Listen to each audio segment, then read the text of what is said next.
Hello everyone, welcome back to my YouTube channel. Myself Anjali.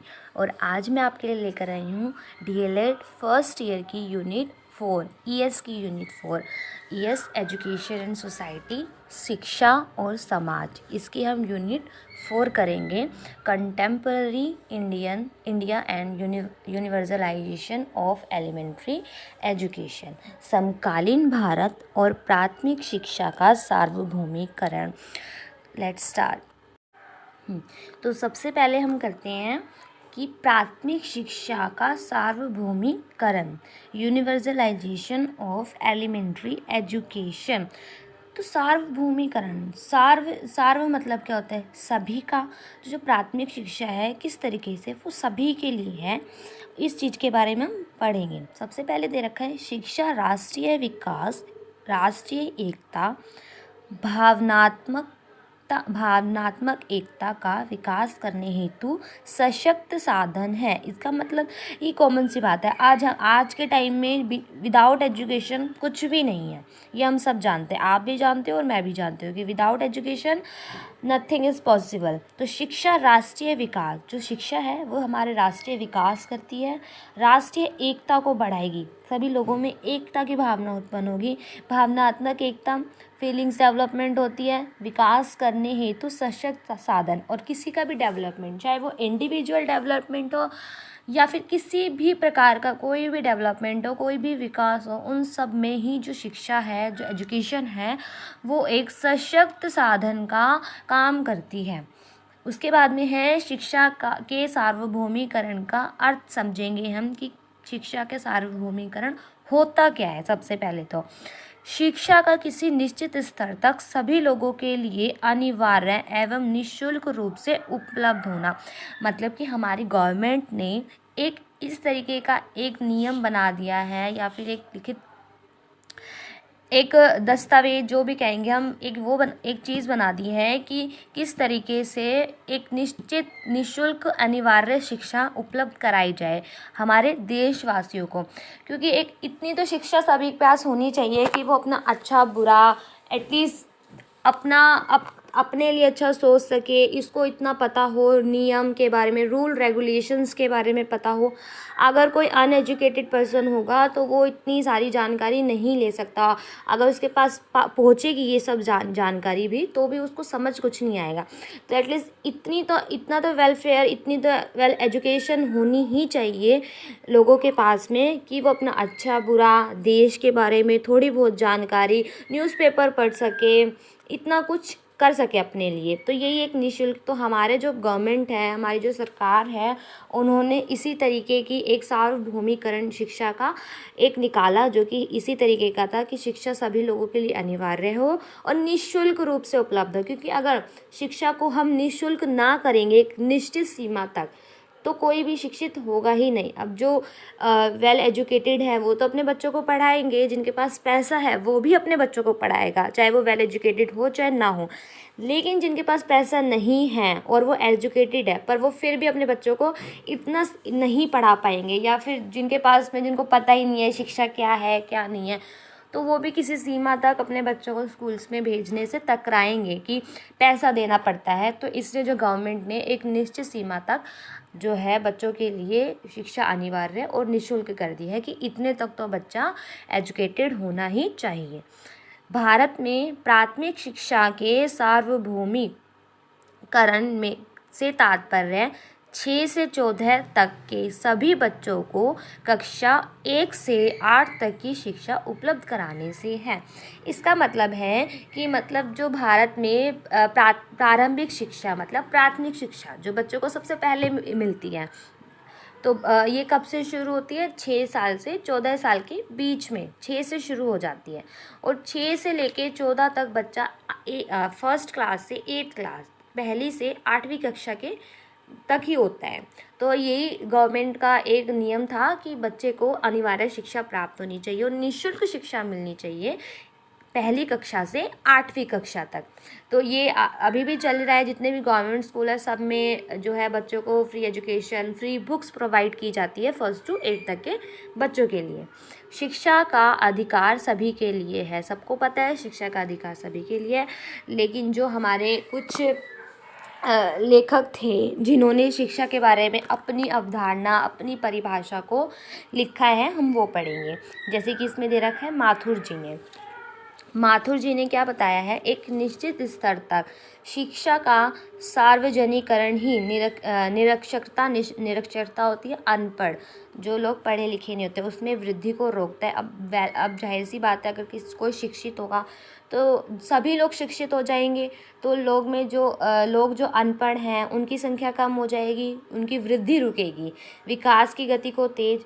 अब जो पढ़े लिखे हैं वो कहीं ना कहीं अपना माइंड लगाएंगे, कहीं ना कहीं अच्छा डेवलप, उनकी स्किल्स अच्छी होगी तो वो और अच्छा काम करेंगे तो वो अपना तो डेवलपमेंट करेंगे ही करेंगे, साथ में विकास, अपना देश का विकास भी करेंगे, उनकी विकास की जो गति है वो तेज होगी। उसके बाद में है सार्वभौमिक के लिए 3 आवश्यक शर्तें। कि किस तरीके की 3 आवश्यक शर्तें बनाई गई हैं। सबसे पहले है सार्वव्यापी नामांकन।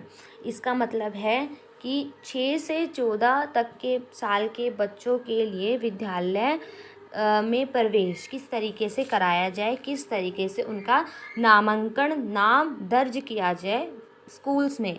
अब जो अनपढ़ है या जो गरीब हैं वो अपने बच्चों को ज़्यादा दूर तक नहीं भेज सकते, उनके पास में इतनी फैसिलिटीज़ नहीं है। तो गवर्नमेंट ने क्या किया, एटलीस्ट एक गांव में एक विद्यालय तो होना ही चाहिए। अब तो हर 3 किलोमीटर्स पर भी विद्यालय बन चुके हैं। अब तो एक एक गांव में 2-2, 3-3 विद्यालय बन चुके हैं, डेवलपमेंट हुआ है। लेकिन जो पहले जब चला था तो ये था कि एक तो होना ही चाहिए, जिससे कि जो आसपास के रहने वाले लोग हैं वो अपने बच्चों को उस विद्यालय में जो भी उनके पास पड़ता है उसमें भेज सकें, वहाँ पर उनका नाम आंकन, मतलब कि उनका नाम जो है वो दर्ज करवा सकें। उसके बाद में है सर्वव्यापी रुकावट। अब सर्वव्यापी रुकावट को रोकना। अब सर्वव्यापी रुकावट थी क्या, ये थी कि जैसे कि जो बच्चे हैं वो बीच में ही विद्यालय को छोड़ जाते थे। 1st to 8th तक की बात हो रही है यहाँ पे। जैसे कि अब तो 9th में भी, अब 9th की नहीं, लेकिन उनका ये था गवर्नमेंट का कि एटलीस्ट बच्चा 1st to 8th तक तो पढ़ा ही होना चाहिए। तो उसके बीच में ही जो है बच्चे छोड़ जाते थे, कोई फीस नहीं भर पा रहा है, एफर्ट, इतने ज़्यादा पैसे नहीं दे पा रहा है विद्यालयों में, तो क्या होता था बच्चों को वो स्कूल छुड़वा देते थे, उनके पेरेंट्स बीच में स्कूल बच्चे छोड़ देते थे। या फिर खाना प्रॉपर नहीं दे पा रहे अपने बच्चों को तभी भी स्कूल छोड़ देते थे। वो सोचते थे कि अब बच्चा स्कूल जाएगा, टाइम वेस्ट है, इससे तो अच्छा हम उनको अपने साथ गोदाम में ले जाते हैं या फिर कहीं और काम करवाते हैं तो कम से कम थोड़े बहुत पैसे आएंगे। तो इस तरीके से क्या होता था, बच्चे जो है स्कूल बीच में ही छोड़ देते थे। तो उसको कम किया गया गवर्नमेंट ने। अगर जो गवर्नमेंट फ्री ऑफ कॉस्ट बच्चों को पढ़ाएंगी तो फिर बच्चों को वो स्कूल भेजेंगे और अनिवार्य कर दिया गया कि बच्चा स्कूल में पढ़ना ही चाहिए। तो एक उन पर और ज़्यादा पेरेंट्स पर बाउंडेशन हो गई कि हाँ बच्चों को पढ़ाना है, आप कुछ नहीं कर सकते, पढ़ाना ही पड़ेगा। उसके बाद में है शैक्षिक सुविधाओं का सर्वव्यापी प्रावधान। हाँ, तो शैक्षिक सुविधाएं, जैसे कि यही बात थी इसके अंदर कि किस तरीके से विद्यालयों में क्या क्या सुविधाएं दी, मिड डे मील की सुविधाएं दी गई बच्चों को। उसके अलावा स्कूल्स को पास में खोला गया, हर गांव में एक स्कूल होना चाहिए, ये भी एक सुविधा थी। फ्री एजुकेशन प्रोवाइड की गई, ये भी एक सुविधा थी। तो इस तरीके की जो सुविधाएं हैं वो दी गई विद्यालयों के अंदर। उसके बाद में हम पढ़ेंगे कि प्राथमिक शिक्षा के सार्वभौमिकरण की आवश्यकता एवं महत्व, कि किस तरीके से जो प्राथमिक शिक्षा है उसकी ज़रूरत पड़ी है, प्राथमिक शिक्षा की क्या ज़रूरत पड़ी है और क्या महत्व है, इसकी इम्पोर्टेंस क्या है। सबसे पहले तो प्राइमरी एजुकेशन की इम्पोर्टेंस क्या, हम उसके बारे में इसमें पढ़ेंगे। तो दैनिक जीवन की आवश्यकताओं की पूर्ति होती है। अब बच्चा अगर 1st to 8th तक पढ़ा हुआ है तो इसमें हमारी जो गवर्नमेंट है उन्होंने इस तरीके के टॉपिक इंक्लूड किए हैं कि वो इतना तो पढ़ लेंगे कि अपने दैनिक जीवन की जो भी उनकी आवश्यकताएं हैं, माप तोल से रिलेटेड, कितना सामान लेना है, कितना देना है, भार और अच्छा बुरा परसेंटेज, इन सब का वो अपने दैनिक जीवन में जिन चीज़ों का यूज़ होता है उसको अच्छी तरह से समझ पाएंगे और उनका यूज़ कर सकेंगे अपने दैनिक जीवन में। साथ में ही उसके अलावा उनकी उनका मेंटल डेवलपमेंट हो जाता है, तो वो अपना अच्छा बुरा भी और अच्छी तरह समझ सकते हैं। कोई उनको बेवकूफ़ नहीं बना पाएगा इतनी जल्दी। उसके बाद में बच्चे की जन्मजात शक्तियों का विकास, मार्गदर्शन एवं शोधन।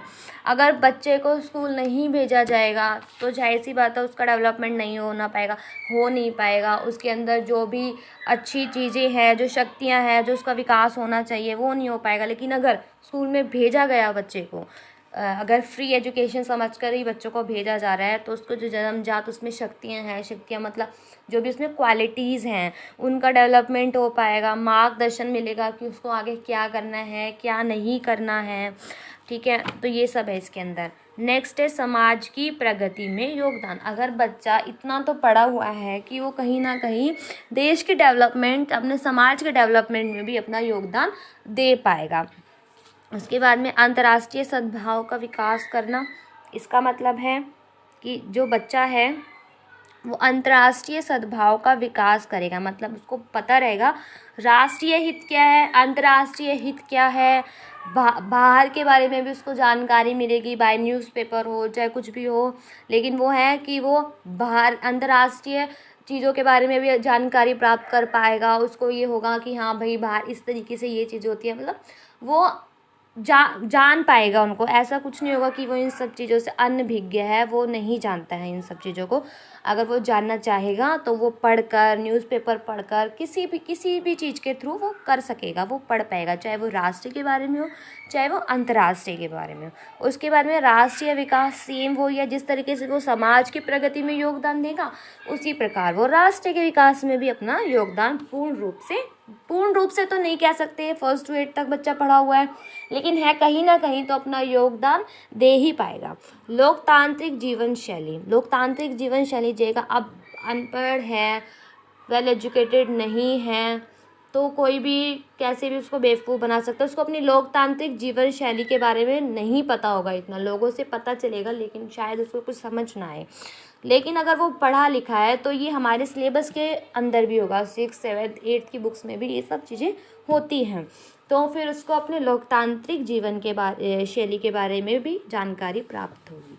उसके बाद में राष्ट्र की उत्पादकता में वृद्धि। अब देश में रह रहा है, देश का विकास करेगा तो कहीं ना कहीं राष्ट्र की उत्पादकता में भी वृद्धि करेगा। कहीं ना कहीं सर्विस देगा वो अपने देश के अंदर, तो कहीं ना कहीं वो उसकी राष्ट्र की अपने तो डेवलपमेंट करेगा ही करेगा, साथ में नेशन का भी डेवलपमेंट करेगा। उसके बाद में है माध्यमिक शिक्षा की तैयारी। अब बच्चा अगर प्राथमिक शिक्षा कंप्लीट कर चुका है, तो अगर माध्यमिक शिक्षा तब तक बच्चा नहीं कर सकता है जब तक उसकी प्राथमिक शिक्षा कंप्लीट ना हुई हो। तो जाहिर सी बात है कि अगर बच्चे ने प्राइमरी एजुकेशन कंप्लीट कर ली है तो उसका नेक्स्ट स्टेप क्या होगा, माध्यमिक शिक्षा को पाना। तो वो नेक्स्ट जो स्टेप है उसमें जा सकता है। उसके बाद में स्वशिक्षा प्राप्त करेगा। उसकी जो भी शिक्षा है अपने आप से भी पढ़ेगा। अब उसके बाद में निरक्षर को साक्षर बनाने में सहायक, जो निरक्षक है, जो अनपढ़ है, उसको भी आगे साक्षर बनाने में सहायता देगा अपने के। अब बच्चा पढ़ा हुआ है तो उसको रहेगा कि हाँ भाई पढ़ने से ये क्वालिटीज़ होती है, आगे हम इन सब चीज़ों में स्किल्स डेवलपमेंट होगी हमारा, ये हमारे लिए अच्छा है, तो वो आगे भी लोगों को बता पाएगा। अगर खुद भी नहीं पढ़ेगा तो वो आगे लोगों को क्या बताएगा। उसके बाद में है प्राथमिक शिक्षा के सार्वभौमिकरण के कार्यक्रम और योजनाएं। अगर आपको मेरी वीडियो अच्छी लग रही है, मैं अच्छा पढ़ा रही हूँ, तो प्लीज़ मेरी वीडियो को लाइक, सब्सक्राइब एंड शेयर ज़रूर करना। तो हमारा जो 3rd टॉपिक है वो यही है कि प्राथमिक शिक्षा के सार्वभौमिकरण के लिए कार्यक्रम और योजनाएं, कि जो प्राथमिक शिक्षा है उसके लिए क्या क्या कार्यक्रम और योजनाएं बनाई गई हैं। क्या क्या योजनाएं बनाई गई अब देखते हैं। सबसे पहले है शिक्षा किसी भी व्यक्ति, समाज एवं राष्ट्र की प्रगति का आधार है। ये तो कॉमन बात है कि एजुकेशन जो है वो किसी भी व्यक्ति हो, कोई भी समाज हो, फिर राष्ट्र हो, तो इन सब की प्रगति का एक आधार है, एक बेस है। इसी बात को ध्यान में रखते हुए भारतीय संविधान के निर्माताओं ने संविधान में के भाग 4 और अनुच्छेद 45 में राज्य को सुझाव दिया है कि वह 6 से 14 वर्ष तक के सभी बच्चों के लिए अनिवार्य एवं निःशुल्क शिक्षा की व्यवस्था कर सके। कि यही है कि जो हमारे संविधान निर्माताओं थे उन्होंने भी गवर्नमेंट को बोला कि भाई इतने से इतने साल 6 से 14 साल के बच्चों को निःशुल्क शिक्षा देनी ही चाहिए, तभी जो हमारा व्यक्ति का विकास होगा, समाज का विकास होगा और उसके अलावा राष्ट्र का भी विकास होगा। तो इसके लिए क्या क्या कार्यक्रम किए गए और क्या क्या योजनाएं बनाई गई है, अब हम इसके बारे में पढ़ेंगे। तो सबसे पहले राष्ट्रीय साक्षरता मिशन मई 1988 में बनाया गया था, राष्ट्रीय साक्षरता मिशन। अब इस वर्ड को पढ़ते ही पता चल रहा है कि साक्षरता, सभी को पढ़ा लिखा बनाना, एजुकेटेड बनाने का ये मिशन था जो मई 1988 में शुरू किया गया था। अब इसके अंतर्गत क्या था, इस मिशन का लक्ष्य सन 2007 तक साक्षर दर 45 तक लाना था, कम थी पहले से।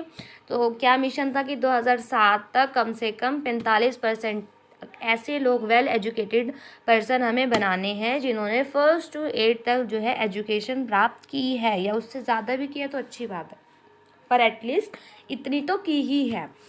इस लक्ष्य को प्राप्त करने के लिए विद्यालयी शिक्षा के साथ में प्रौढ़ शिक्षा को भी बढ़ावा दिया गया।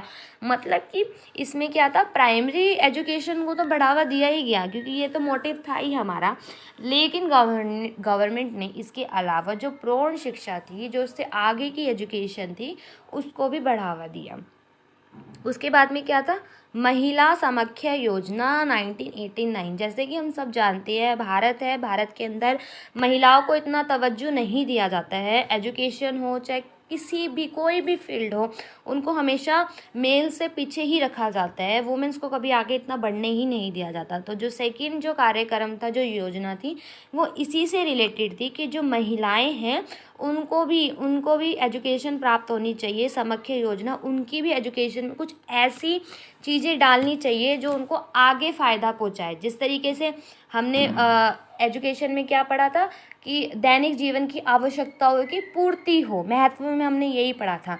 तो पुरुषों में भी ऐसी चीज़ें, मतलब इस तरीके के सब्जेक्ट डाले गए जिससे कि वो आगे चल के कहीं ना कहीं अपने दैनिक जीवन की पूर्ति कर सकें।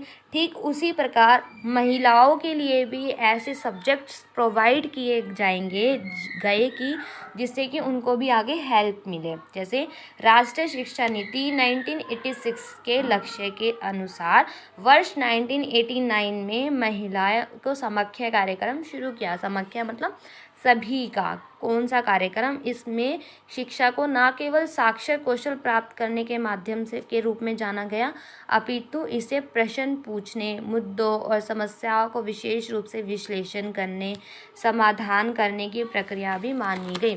मतलब यही था कि उनके लिए क्या अच्छा है, क्या प्रश्न पूछे गए वहाँ पर, कि क्या उनके लिए क्या समस्याएं हैं, उनके क्या मुद्दे हैं। साक्षर तो होना ही है, उनको पढ़ाना तो है ही, साथ में इसके अलावा भी क्या क्या मुद्दे हैं जो उसके अंदर से उनकी शिक्षा में हमें इंक्लूड करने चाहिए। तो ये सब था महिलाओं के लिए।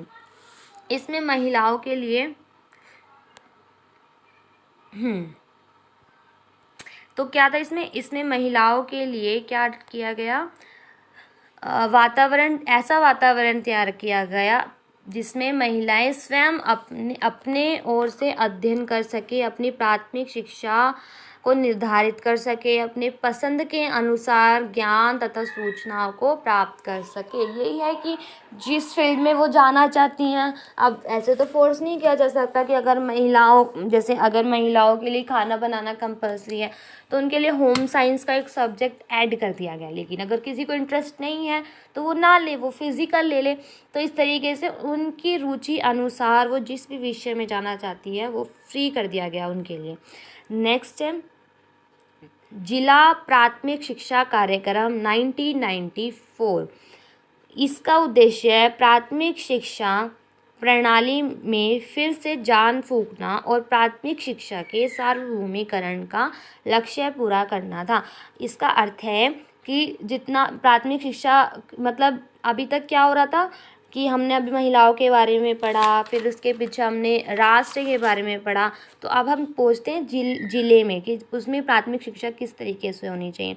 तो वहाँ पर जाहिर सी बात है कि इतना एजुकेशन को महत्व नहीं दिया जाता है। तो वहाँ पर क्या है, प्राथमिक शिक्षा प्रणाली में फिर से इस तरीके से एनर्जी डाली गई कि हाँ भाई ये भी होनी ही चाहिए, प्राथमिक शिक्षा सार्वभौमिकरण का लक्ष्य पूरा करना था। ठीक है, उसमें क्या क्या था इसमें देखते हैं। जैसे वर्तमान में यह योजना 18 राज्यों से 273 जिलों में कार्यान्वित थी, इतनों में थी। लेकिन फिर इस योजना पर खर्च आया, अब खर्चा तो हर योजना पर आएगा ही, ऐसा तो नहीं है फ्री ऑफ कॉस्ट हो जाएंगी, अगर गवर्नमेंट को तो देना ही है। तो किस तरीके से हुआ कि 85% 85% केंद्र सरकार ने दिया और 15% जो इसका खर्चा था योजना का वो राज्य सरकार के हत्थे आया। उसके बाद में है मध्याह्न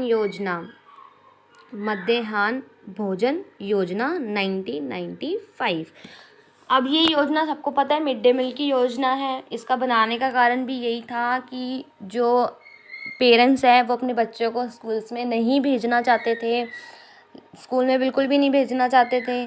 तो फिर अगर वहाँ पे एक तो उनका खुद का भी रीज़न था कि इतना खाना वो कहाँ से प्रोवाइड करेंगे, वो सुबह खिला के भेजेंगे, फिर उनको बच्चों को स्कूल में भी कुछ ना कुछ भेजना पड़ेगा खाने के लिए, फिर आकर भी खाएंगे, फिर घर पे रात को भी खाएंगे, तो इतना खाना वो प्रोवाइड नहीं कर पा रहे थे। तो इसलिए उन्होंने बच्चों को स्कूल ना ही भेजना अच्छा समझा। लेकिन जैसे ही स्कूल्स में प्रोवाइड किया जाने लग गया मिड डे मील, तो फिर उन्होंने भी स्कूल में बच्चों को भेजना शुरू कर दिया।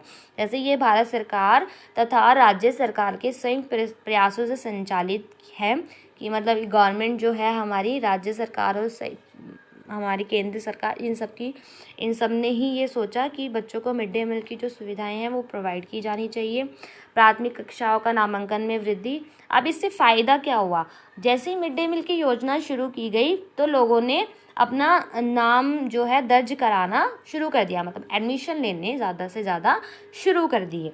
छात्रों को स्कूल में पूरे समय रोक के रखना। अब पहले क्या होता था, बच्चे भूखे रह जाते थे, कोई खाना देता, किसी के पेरेंट्स खाना भेजते थे, किसी के नहीं भेजते, जिनके नहीं भेजते थे वो जल्दी चले जाते थे क्योंकि उनको भूख लगती थी। लेकिन अब जब स्कूल में ही मिड डे मील की सुविधा मिलने लग गई तो बच्चे जो है ज़्यादा समय तक स्कूल में रहने भी लग गए। निर्बल आय वर्ग के बच्चों में शिक्षा ग्रहण करने की क्षमता का विकास। अब जो गरीब थे, जो इतना खाना या शिक्षा प्रोवाइड नहीं कर सकते थे, अब उनमें भी जो है एक क्षमता आ गई थी शिक्षा ग्रहण करने की, एक एनर्जी आ गई थी, क्योंकि उनको जितना खाना उन्हें चाहिए पूरा का पूरा उतना खाना उनको मिलता था। उसके बाद में छात्रों को पौष्टिक आहार प्रदान करना तथा उनके मन के प्रति प्यार उत्पन्न करना। अब पहले क्या था कि अगर विद्यालयों में खाना नहीं मिलता था उस समय, तो फिर जो बच्चे थे वो खुद ही स्कूल नहीं जाते थे कि खाना तो मिलता नहीं है, पूरा टाइम एनर्जी वेस्ट होती है, तो इससे तो अच्छा जाओ ही ना। लेकिन जब पौष्टिक आहार मिलने लग गया तो उनके विद्यालय के प्रति उनके मन में भी प्यार उत्पन्न होने लग गया। उसके बाद में क्या है, विद्यालय एवं घर के संबंध को परस्पर सुदृढ़ बनाया गया। पहले ये था कोई भेजता था कोई नहीं भेजता था, तो विद्यालय और घर का इतना अच्छा मतलब कोई भेजता ही नहीं था, तो क्या विद्यालय और क्या घर, ये बिल्कुल अलग अलग सिस्टम था। लेकिन जैसे ही मिड डे मील की सुविधाएं शुरू की गई तो बच्चे खुद बोलने लग गए, पेरेंट्स को भी अच्छा लगा कि हाँ भाई स्कूल में हमारे बच्चे जो है शिक्षा तो प्राप्त करेंगे, साथ में हम उनको इतना अच्छा खाना नहीं दे पाते हैं, तो अगर विद्यालय में वो अच्छा खाना खाएंगे तो तंदुरुस्त भी रहेंगे। तो एक अच्छा सा एनवायरनमेंट बन गया, एक अच्छा सा संबंध बन गया उनके बीच में। उसके बाद में है सर्व शिक्षा अभियान 2001 में क्या हुआ। इसका उद्देश्य है 2010 तक संतोषजनक गुणवत्ता वाली प्राथमिक शिक्षा प्राथमिक शिक्षा सार्वभौमिकरण को प्राप्त करना था। यही कि अच्छी शिक्षा मिले, सबको मिले, एक ये मोटिव बन चुका था 2001 में सर्व शिक्षा अभियान का। अब इसके अंतर्गत क्या था ये पढ़ते हैं। सबसे पहले था बस्तियों में स्कूल बनाने का प्रयास जहाँ स्कूल शिक्षा की सुविधा नहीं है। ऐसी जगह पर विद्यालय बनाए जाएंगे जहाँ पर विद्यालय नाम की कोई चीज़ ही नहीं है। उसके बाद में है शौचालय, पीने का पानी आदि माध्यम द्वारा बुनियादी ढांचे का विकास किया जाएगा। मतलब कि विद्यालय के अंदर पानी की सुविधाएं, शौचालय, इन सब चीज़ों को अच्छा प्रोवाइड किया जाएगा ताकि जो है सब लोग विद्यालय में आए भी और उनको अच्छी शिक्षा भी मिले। उसके बाद में है शिक्षा उपलब्ध कराना, वर्तमान शिक्षकों की क्षमता बढ़ाने के लिए प्रशिक्षण दिलवाना। अब से विद्यालय बनाने से तो कुछ नहीं होगा, अच्छे शिक्षक उपलब्ध कराना, वर्तमान शिक्षकों की क्षमताओं को बढ़ाना, उनको अच्छी ट्रेनिंग देना, शिक्षक अधिगम सामग्रियों को उपलब्ध कराना, जो भी टीचर को पढ़ाते समय जिन भी सोर्सेज की ज़रूरत होती है उन सबको प्रोवाइड कराना, ये सब गवर्नमेंट का काम था और सर्व शिक्षा अभियान के अंदर इन सब चीज़ों को इंक्लूड किया गया। उसके बाद में है ब्लॉक एवं जिला स्तर पर क्लस्टर अकादमिक सहायता संरचना को मजबूत करना। यही था कि ब्लॉक और ज़िले में भी अकादमिक सहायताएं जो हैं और इन संरचनाओं को मजबूत किया गया। ब्लॉक में मतलब जगह जगह पर, एक ज़िले में भी, ठीक है। बालिकाओं एवं विशिष्ट आवश्यकताओं वाले बच्चों के रूप में ध्यान देना। अब ये तो सबका हो गया, लेकिन फिर भी कहीं ना कहीं जो महिलाएं थी, जो गर्ल्स थी, उनको फिर भी पीछे ही रखा जाता है एजुकेशन के लिए। साथ में जो विशिष्ट आवश्यकताओं वाले बच्चे हैं, हैंडीकैप है या कोई भी है डिसेबल पर्सन है, तो उन सब पर भी ध्यान दिया गया। अभियान की प्रमुख विशेषताएं क्या थी कि टाइम 2010 से 2015 तक दिया गया। मतलब इतने से इतने टाइम तक 2010 से 2015 के बीच में अच्छी और एक मजबूत जो है हमें शिक्षा की नींव रख देनी है।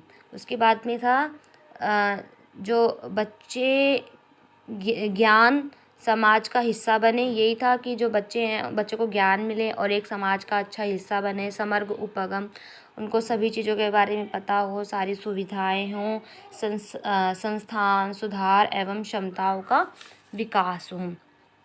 अब इसके अंदर क्या था, संस्थान सुधार हो और क्षमताओं का निर्माण हो, जो भी उनकी एबिलिटी है उनका विकास हो। उसके बाद में है जन केंद्रित, जिसमें अध्यापक, अभिभावक, पंचायती राज संस्थाएं तथा अन्य संस्थाएं भी शामिल हो। मतलब यही था कि शिक्षा इस तरीके की होनी चाहिए जिसमें जन केंद्रित हो। मतलब कि एक पॉइंट है कि अध्यापक, अभिभावक हो, चाहे पेरेंट्स हो, चाहे टीचर हो, पंचायती राज हो, अन्य संस्थाएं, ये सभी इसमें शामिल हो। तो आई होप आपको ये वीडियो अच्छी लगी है। ये वीडियो मैं पार्ट 1 और पार्ट 2 में बनाऊंगी। तो हमने पार्ट 1 में 5 पॉइंट्स पढ़े हैं, उसके बाद में अब 5.6, 0.7 और स्कूल ड्रॉप आउट के क्या क्या कारण हैं। उसके बाद में अनुपस्थिति, बच्चे किस तरीके से स्कूल में नहीं रहते हैं, वेस्टेज किस तरीके से होता है और उसके समाधान जो होंगे। इसके अलावा जो है बस नारी शिक्षा का महत्व कि किस तरीके से महिलाओं को शिक्षा प्राप्त, ये सब हम नेक्स्ट वीडियो में पढ़ेंगे। तो आई होप आपको वीडियो अच्छी लगी है। अगर आपको ये वीडियो अच्छी लगी है तो प्लीज़ मेरे चैनल को सब्सक्राइब करना और मेरी सारी वीडियोस को लाइक शेयर करना। Thank you.